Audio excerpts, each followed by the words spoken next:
Welcome. My name is Douglas Getz, and you've found your way to the Diving and Thriving podcast.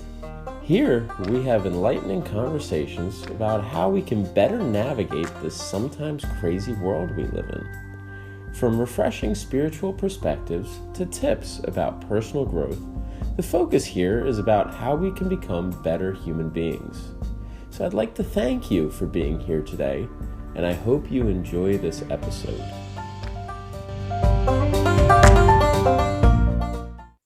Welcome, everyone, to the Diving and Thriving podcast. I have a really special guest today in Marie DelPrincipe. Marie, how are you? Fantastic. How are you? I'm good. I'm really happy to have you on the podcast. It's funny, our paths almost crossed at RVCC about a year or two ago. Yeah. Very, very close, very close. I almost took one of your computer literacy classes. Yeah, but I already left by then, so. Yeah. But your picture went out. We're back. Some technical difficulties, but. I have one too. Yeah. But no, you're a fantastic person. I'm really happy I got to connect with you because you just have so many things going on. Plus, you're like a wealth of information in so many categories too. It's really cool. Too bad I'm not getting paid for any of that, but yeah, but you're so many things. You're an artist. You're a computer teacher. You teach Excel and you teach Word and you do a lot of things. You're a business owner. So masteringsoftware.com, correct? Mastering Software Unlimited. Very nice. Yeah. And you do that. You've painted murals. You're a mother. Mother of twins that are 27 years old. She's getting married. One of them is getting married next month. And I ride a bike for about 40 miles a day when I get out there. That too. Wow. You can find the time. I know. And you've done that. You've written a book. You're on your second book. On my second book. You're on to your second book. So you're just a hustler. Are you always doing something? All the time. Before I came here, I cleaned all the shrubs that were like driving me nuts in front of the house. So, nice. That's good. In between, like today would be a perfect day to bike ride, but I gave that up for you. Oh, thank you. I appreciate it. Yeah, I appreciate it. I'm sure all the listeners and viewers appreciate it too. Yes, it's a beautiful day. Yeah. I crossed paths with you at a BNI meeting. I'm so glad we did meet. Yes. Yeah. And that's such a great avenue to meet a whole bunch of different people. A lot of interesting, self-sufficient, like forward-thinking people. And I'm happy I met you because you were already giving me tips of things I could do for the podcast and help other people produce podcasting and giving me tips on that. So funny. I give advice, but I've never take my own. Yeah, that's an interesting thing. You know, it's sometimes a lot easier to give advice than to do it, right? Exactly. To take your own. Yeah. That's like a phenomenon that's out there. I think it's easy to do that, to naturally apply yourself to it, but yeah. But I like to help people. That's what I do. I like to help people all the time. That's why I love teaching, because pass my knowledge down to the young people, and hopefully they learn something and use it later on when I'm old and gray and in a wheelchair somewhere in my 90s. Yeah, that's behind. That's a good way to look at it, really. Yeah, I mean, why would you want to leave a bad legacy? I'd rather leave a good legacy. Yeah, that's for my anything there. So. Yeah. So how did you get into teaching? I know you started off you grew up in Brooklyn, correct? Oh, please. In the Bronx. Bronx. I'm sorry. I thought Brooklyn. I was going to say, what part of Brooklyn? Because I only know. I'm right near the Bronx Zoo. Right near the Bronx Zoo. So. Okay. Yeah, nice. I grew up in a very Italian neighborhood that was near Fordham University, believe it or not. And there's a famous street called Arthur Avenue that a lot of people will go to eat before they go to the Yankee game or to the zoo or to the Botanical Gardens. And my father actually started a restaurant that's still there today called Dominic's. And my sister now runs it. It's been there since 1964. So it's very well known for the Yankee folks. They always come in, and a lot of famous singers and actors will stop by Dominic's. I never was not into the restaurant business. So I was more into the creative side of things.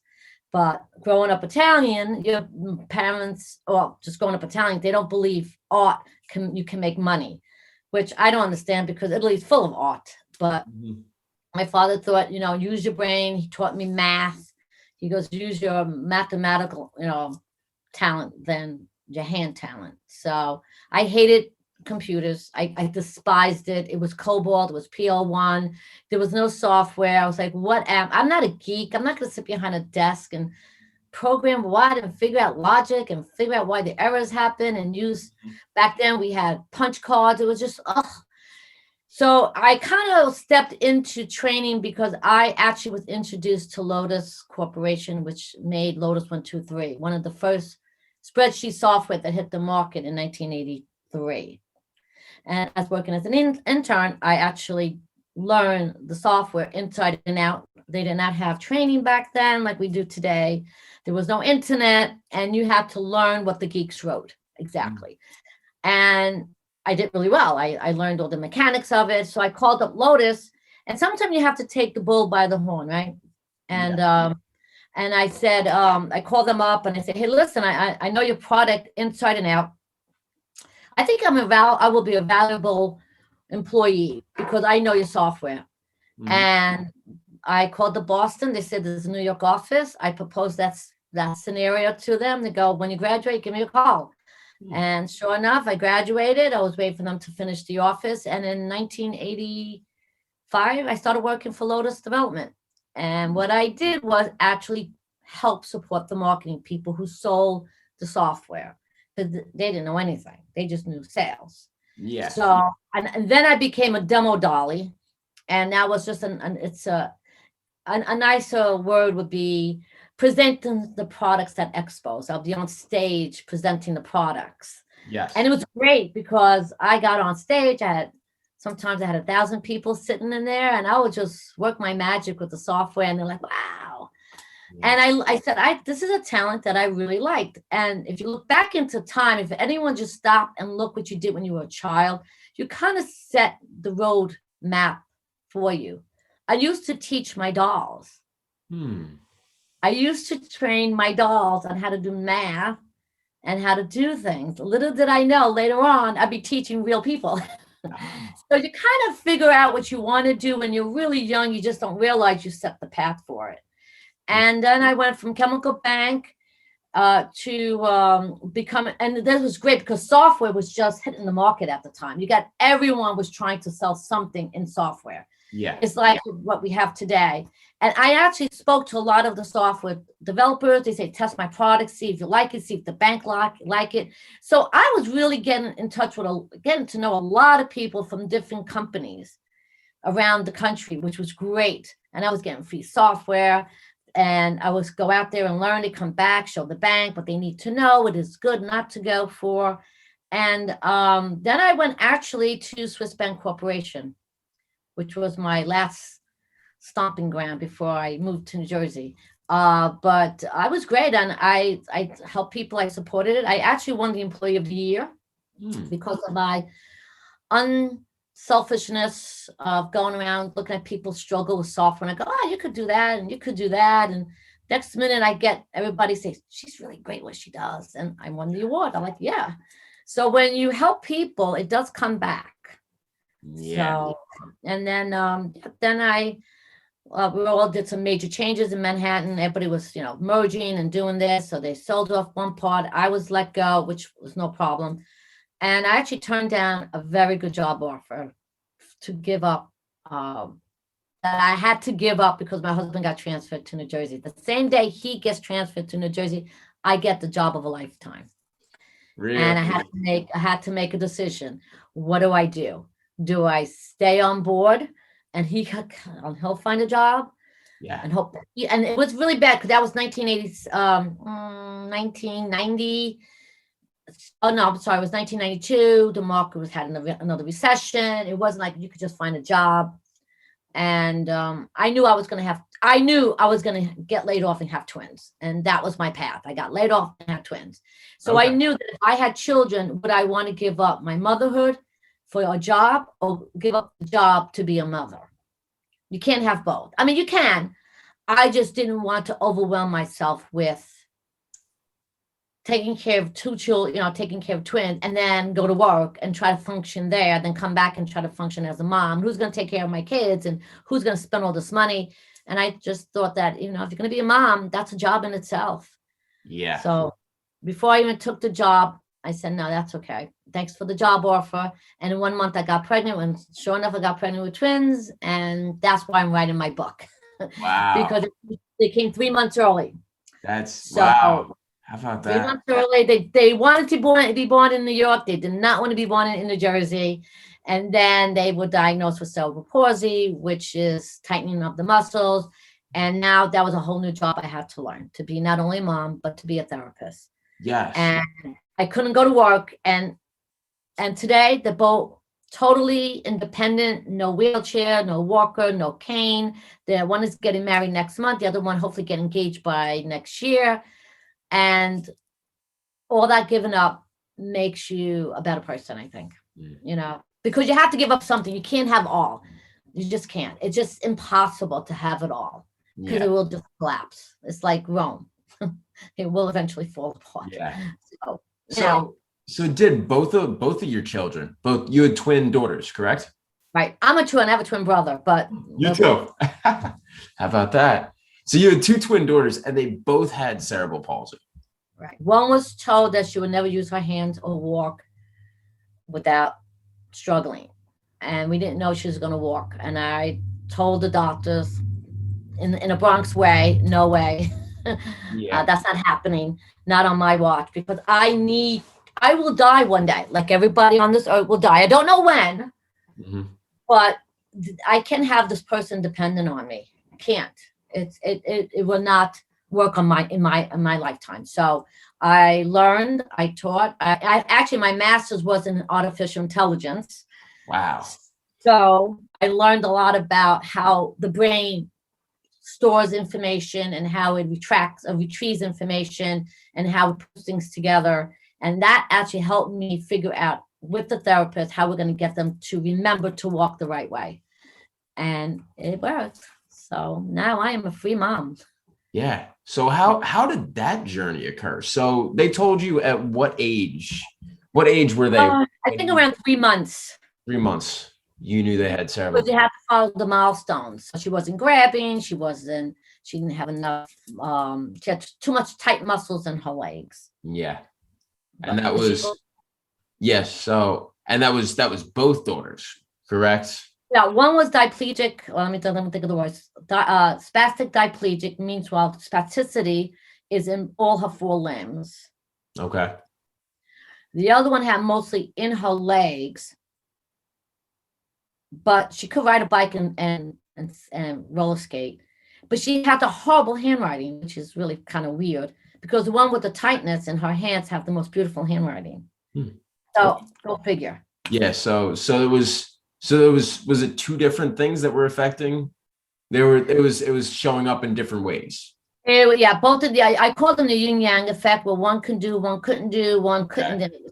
Right, so the one who became, and I knew I'm telling you, I should be a psycho. When I saw them in the crib, I go, that one's going to be a lawyer, and that one is going to be the social person, like the social worker. Yeah. And sure enough, that's the path they took. Wow. Yeah, I should tell my psychic. Yeah, how long did that journey occur? I mean, especially being a mother, that's incredibly difficult. Oh, it never stops. Who said it stopped? Yeah. Because the other one's having surgery right after the wedding because she's got to fix her ankle again. So it's constantly still going on. It's never ending. Yeah. Wow. Yeah, never ending. Wow. Right. So, we had 2 kids. They both went to the hospital the first time, and then one went in, then 2 went in, then 1 went in. It's like, everybody knew me at the hospital. It was down in Manhattan, Hospital for Special Surgery. But, God throws you a lot of curveballs. He threw a whole entire basket at me. It wasn't just one ball at a time. my daughter was 3.5 years old. There was a second surgery, and then she gets anaphylactic shock during surgery. What the hell is anaphylactic shock? I mean, I'm learning all these new terminologies. She was allergic to the latex that was on the tubes when they intubated her. So they had to, because she had to cut her legs off and put them back together the right way. So they had to stop the procedure, intubate her, get her back to normal. And I didn't know all this. I'm sitting in the hospital room, working on my computer, have no idea what's going on. And when the doctor came out, God bless his soul, he passed about 5 years ago, maybe 7 years ago. He said, she did great. She's great. Her legs are straight.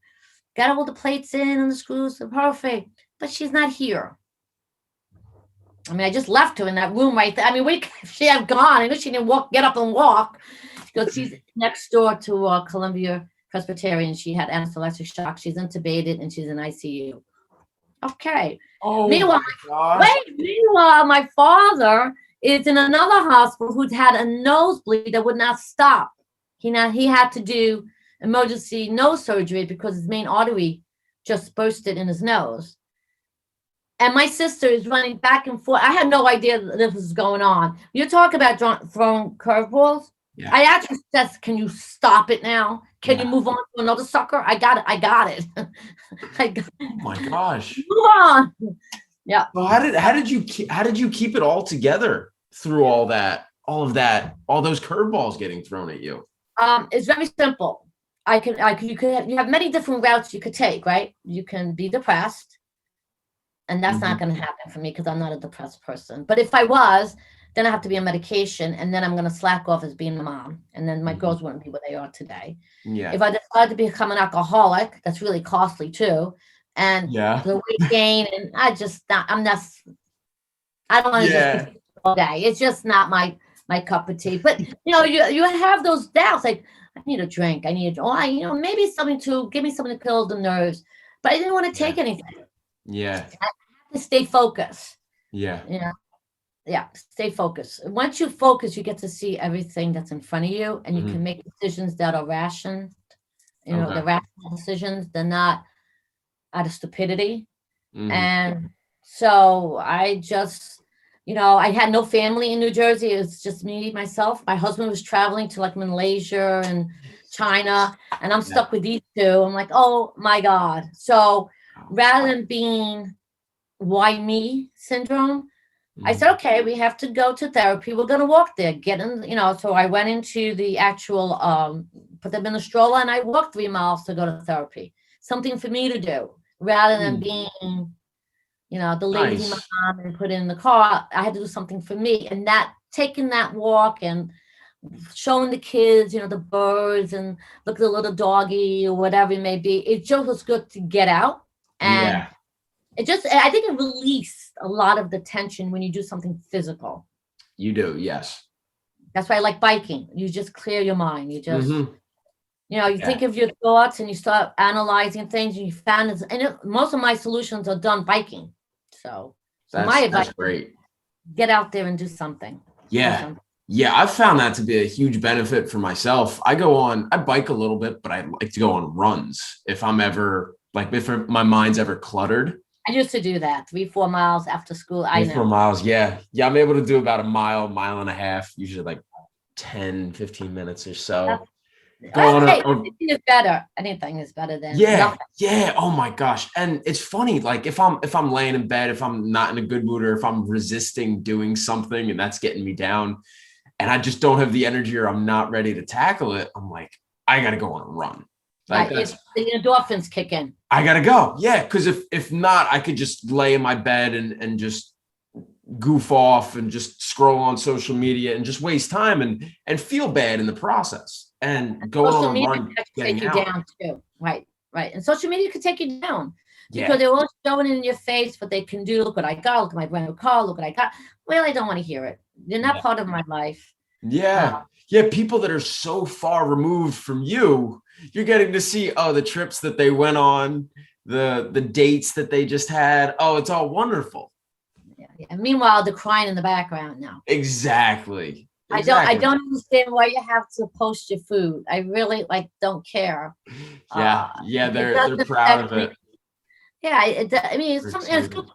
I have family all over the world, so for them, when I post a family picture, I don't have to mail it like my mom insists on mailing it with a lot of stamps. I go, Ma, they get it right now. She doesn't understand that concept. Ma, here, I push the button, the picture's there already. She goes, in proceed. Like, oh, yes, ma, it's done. That's funny. Yeah. So, but it's there are good positive things. But when I was in college, when PCs just hit the market, I had to do for graduation, you had to present in front of several of the board members of the teachers, Okay. something about your major. And I did on how computers, again, another foreshadow of my life, how computers were going to help the physical disabled. Well, everyone was talking about telecommunication and how it was going to broaden the market and broadband, all this stuff before you guys were even born. I went in and I did something totally different. I spoke to a lot of companies out there, how they were going to help those who have hearing impairment, they can read, and those who have sight impairment, they can zoom in the letters. So Mhm. I started to say that, but at the end, I said, even though this may be positive, we have to also step back and see how it could be a negative effect, how it can destroy society. And he looked at me like, "What?" I go, "Yes. Anytime something good comes up, there's always a bad side of it. And if Yeah. you don't like drones, I think drones are great, but I look at the bad side of it. I'm not even going to go what I'm thinking about, but you can imagine what people can use drones for. When someone invents something that's great for society, there's some evil person out there that will use it for evilness. And I think that's how the world is since it was spinning. Mhm. And it's so sad. So, but social media is good, but you have to be really cautious of what you're doing. Like people are now, oh, 10 more days to my wedding, 5 more days to my wedding. Great. Why don't you leave the key underneath the rug and I'll just steal whatever you have in your house. Yeah, that's a big thing. You're not supposed to post when you go on vacations. Don't tell anyone. Don't tell Ah, Facebook. I- Yeah. it just blows my mind. Oh my It's gosh. I heard this one story. It was wild. I read this one story where a gentleman broke in and stole some stuff from the person's house while they were on vacation. right. And then something they got out and they were like, the guy was like, "Oh, I'm sorry for doing that. Let me get you some tickets to a baseball game." So for some reason, the people went to the baseball game and he came back and took like the Oh, other so half he of gave the them the stuff. baseball tickets to get them out of the house so he can rob. Yeah. That's very smart. Yeah, it was wild. It was like something happened the first time, and it's like, "Hey, I'm sorry I did that. Here's some baseball tickets." And while you're out, I'm going to steal your entire jewelry. Oh my God. Yeah, Wow. yeah, that was See, a when I wild moved to New story. Jersey, the first thing I did was put an alarm system. Yeah. And they all looked at me like, well, you live in Jersey. I go, really?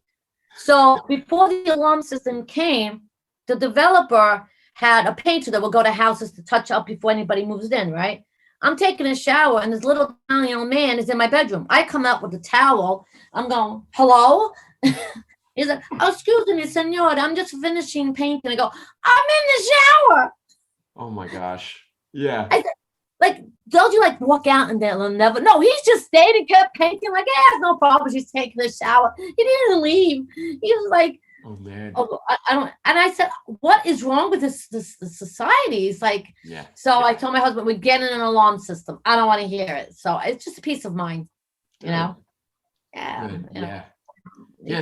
gotta, So yeah, my next thing I wanted to bring up. So when did you start to really get in business for yourself? So you went, uh, where does teaching and where does business like come into right. play in your life? I'm sure there's an overlap at some point.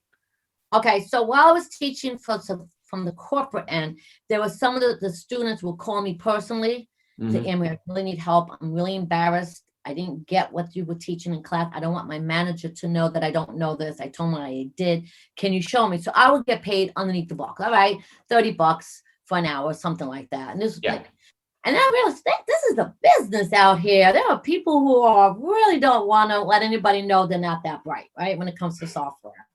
Yeah. So I joined a site called Wisent that gives tutoring online from people around the world, believe it or not. I mean, I got a client last night. He's a CEO of a company, and I actually trained him at 10 o'clock at night last night. I have people in California who's getting a job, who just got a new job responsibility, and like, oh my God, I need to know Excel. So they find me on Wyzant. I got great reviews, like Yeah. 4.999. And they said, would you train me? I go, yeah, I know the stuff inside and out. So we do virtual training. So Mhm. that started go, and I said, I can make a lot of money. Well, I can make money, not a lot, but I can make money. And I think that what brought me to say, that's it, I'm doing this 100%, is that when I was teaching, I had one girl that was, I think I told you, she was not very nice. She yelled at me. She put a hand in my face. Yeah. And I'm from the Bronx. Please put that hand down.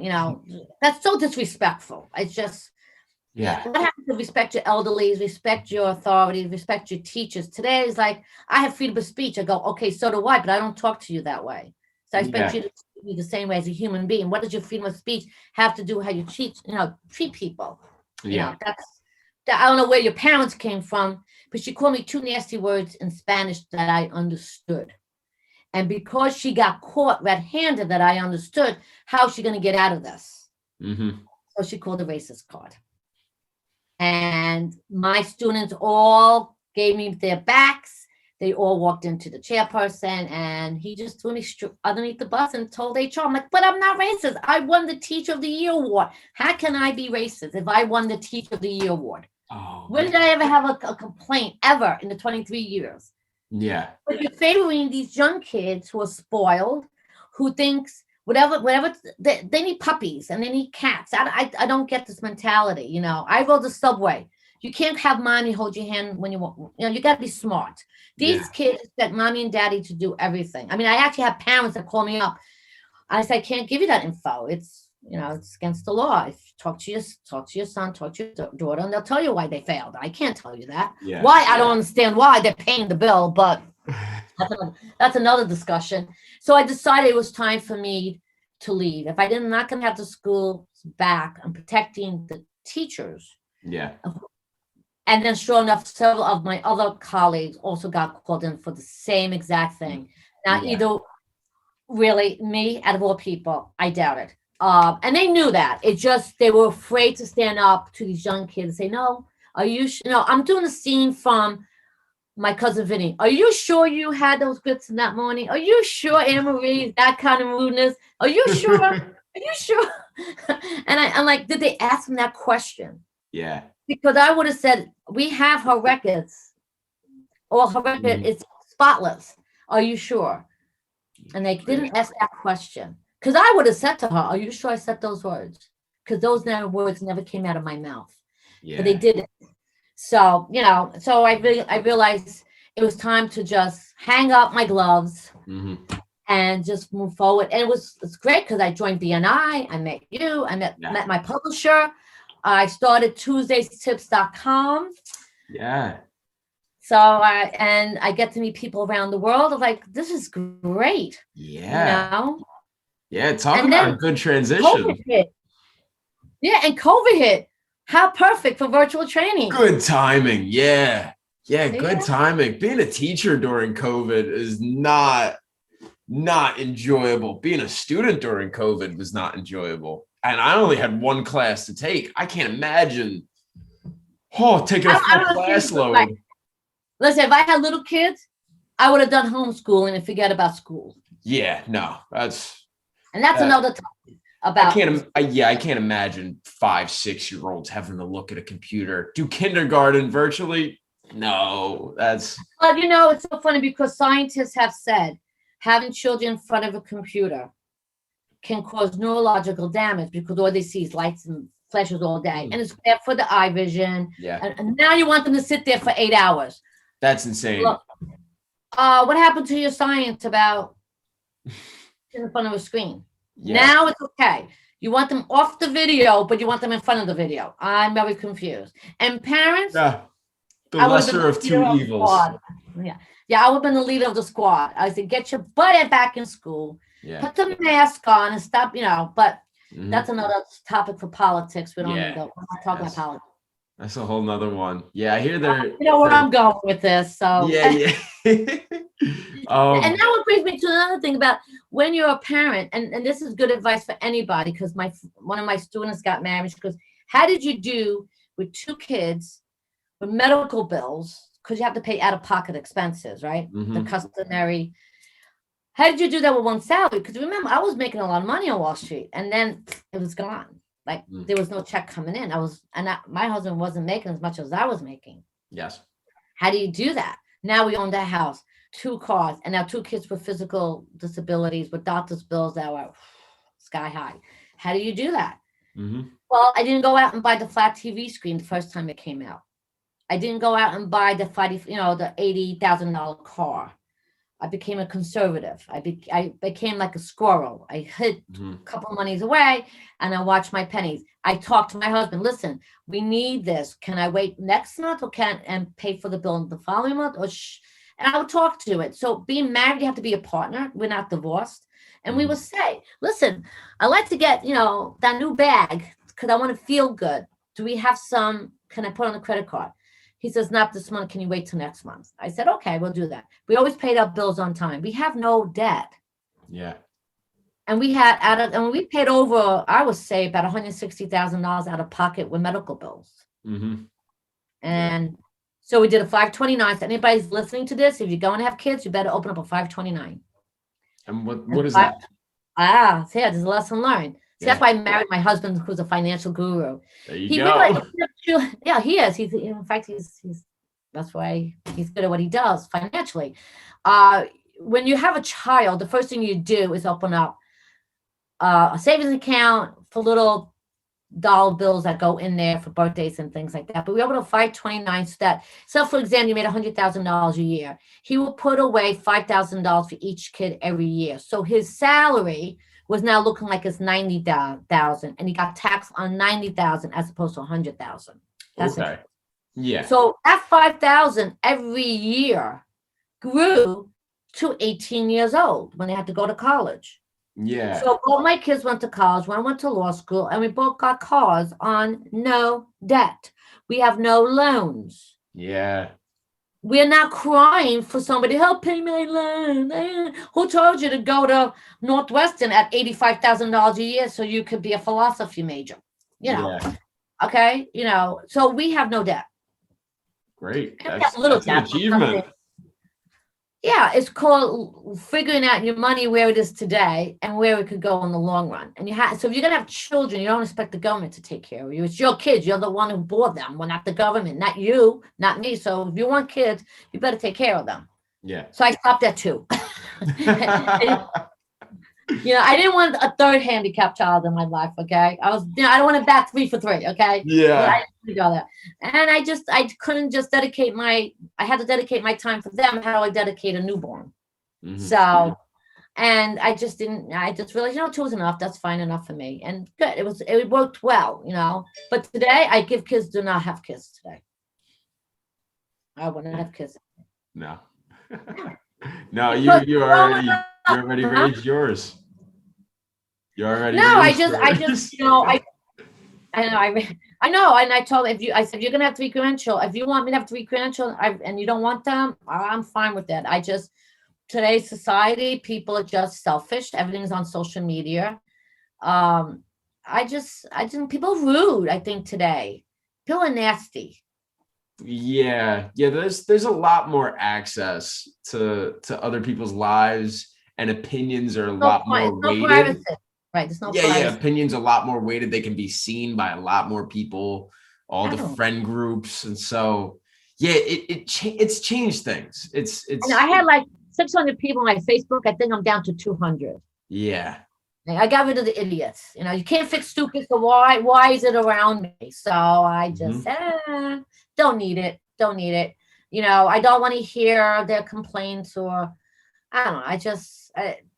If they weren't in my life before, why are they in my life now? Yeah. Yeah.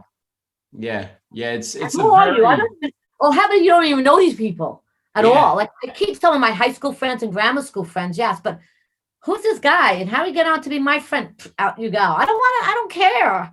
Yeah. I'm never going to break bread with him. So why do he have to know my business? Mm-hmm. And I don't want you to know about my sexual, connotations or my political views, or it's none of your business. I have it among my friends. They know what I am. That's Yeah. good enough. I don't have to have the approval of the world for what I like or dislike. Yeah. Yeah, that's a lot of what it comes into play is hey, I don't agree with you. Let me tell you why. And if you have a bad response and say something that might be wrong, let me blast that to the world and get everybody else to hate you. Yeah, that would make me, it's like they say to themselves, that would make me feel good. If everybody hates her, I'm gonna feel great and I'll have been the leader. Oh yeah, that'll be good. And I turn around and go, stupidity is, stupid does what stupid is, right? So, Yeah. you fix stupid. So, bye-bye. I actually dropped a lot of friends because they would would you talk to me in my face like that? No. So what gives you the right to write with a pen? And this time write it with a keyboard. Really? Yeah. Come to my house and tell me to my face, and I'll tell you what to your face, and you'll see who's gonna win. Yeah. So, that's how it is, Yeah. Yeah. It's changed a lot of things. It really has. There's some good, but I feel like a lot of genuine connections, some connections, like you said, everything's got its good and its bad sides. And you have to be smart. And right. And so you can't win the war, you can't win most of the battles. So you pick what you can. I look at this way, pick the stuff that makes you happy and get rid of the stupid stuff and the negative stuff. Yeah. And then you can focus much on your life, because the people around you that are positive will give you that self-esteem. Like, I'm positive to you, right? Yeah. Right? When we spoke, right? Mm-hmm. Like, I give you some directions, but I didn't say, that's how stupid. What the heck you doing a podcast? If I was saying that, would you want to deal with me? No. Yeah. And you wouldn't want to how do you say, look for my approval. If someone doesn't approve of what you like or what you do or what you believe in, bye, because they're not going to give you that positive thing. That's why I told them, do what you want to do, at least as long as it's legal. Do what you want to do, and I'll be there to support. Right? Yeah. Yeah. That's all I can say.